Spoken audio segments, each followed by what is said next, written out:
Sir please, প্রচুর চাপ পাইছে, আমাকে 1 নম্বরে যাইতেই হবে, প্লিজ স্যার, আমি খালি যাবো আর আসবো। হ্যাঁ দর্শক, পাকিস্তানি অধিনায়ক সালমান আলী আগা ঠিক এভাবেই বলছিলেন আম্পায়ারকে, সেটা টিভি স্ক্রিনে দেখে তেমনটাই মনে হচ্ছিল। পাকিস্তানি আম্পায়ার এহসান রাজাকে তিনি রিকোয়েস্ট করছিলেন এবং হাত দিয়ে দেখাচ্ছিলেন তাকে ইস্যু করতে হবে এবং তাকে কিছুক্ষণের জন্য হলেও মাঠের বাইরে যাওয়ার অনুমতি দিতেই হবে। তারপর আম্পায়ার তাকে সম্মতি দেয় এবং তাতেও কাজ হয়নি। তিনি লেগ আম্পায়ারকেও দেখাচ্ছিলেন এবং তার কাছে অনুমতি চাচ্ছিলেন বাইরে যাওয়ার। আর এটা নিয়েই সামাজিক যোগাযোগ মাধ্যমে রীতিমতো তোলপাড় অবস্থা। কেননা খেলার মাঠে ক্রিকেটাররা ওয়াশরুমে যান ঠিক আছে, কিন্তু কখনো ক্যামেরার সামনে দেখানো হয় না বা দেখা যায় না তাদের সেই রিকোয়েস্টগুলো।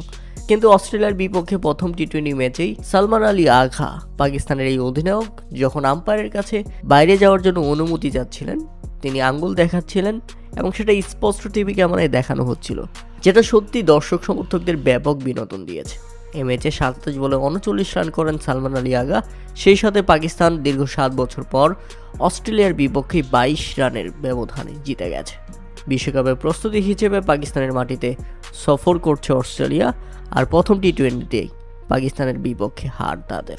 প্রিয় দর্শক, আপনারও কি কখনো এমন হয়েছিল পাড়ার ক্রিকেটে, যেখানে আপনি ব্যাটিং করতে নামছেন বা ফিল্ডিং করতে নেমেছেন, কিন্তু হঠাৎ করে আপনাকে ইস্যু করতে হবে এমন একটা অবস্থায় পড়ে গেছেন? যদি এমন ঘটনা আপনার সাথে ঘটে থাকে তাহলে অবশ্যই আমাদের কমেন্ট করে জানাবেন।